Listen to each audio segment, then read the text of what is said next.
ঈশ্বর নারীকে তৈরি করছিলেন, কিন্তু অন্য সব কিছুর তুলনায় নারীকে গড়ার ক্ষেত্রে সময় বেশি লেগেছিল। এই কাল বিলম্ব দেখে এক দেবদূত জিজ্ঞেস করে বসলেন, হে ঈশ্বর, তুমি নারীর বেলায় এত সময় নিলে কেন? জবাবে ঈশ্বর বললেন, তার সাথে কতগুলো বৈশিষ্ট্য জুড়ে দিয়েছি তা কি দেখেছ? সে সকল ধরনের পরিস্থিতিকে মানিয়ে নিতে পারবে। সে একই সাথে একাধিক শিশু পালনে সক্ষম।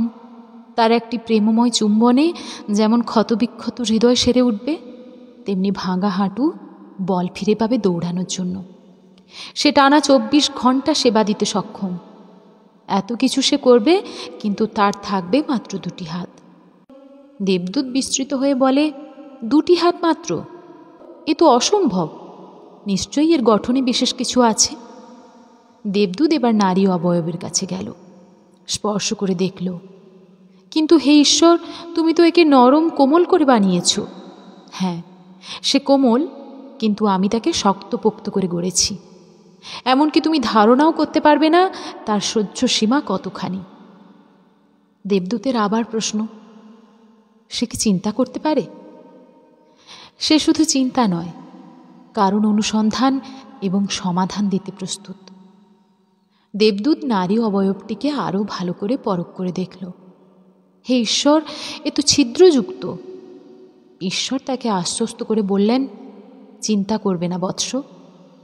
চোখের কোণে যে ছিদ্র দেখছ, তা থেকে জল গড়িয়ে পড়বে, কখনো আনন্দে, কখনো দুঃখে, কখনো গর্বে, কখনো তীব্র যন্ত্রণায়।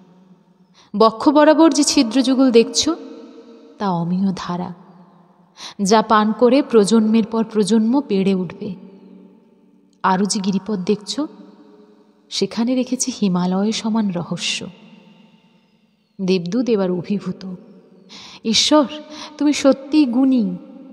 এত কিছু এই একের মধ্যে সাজিয়ে দিয়েছ।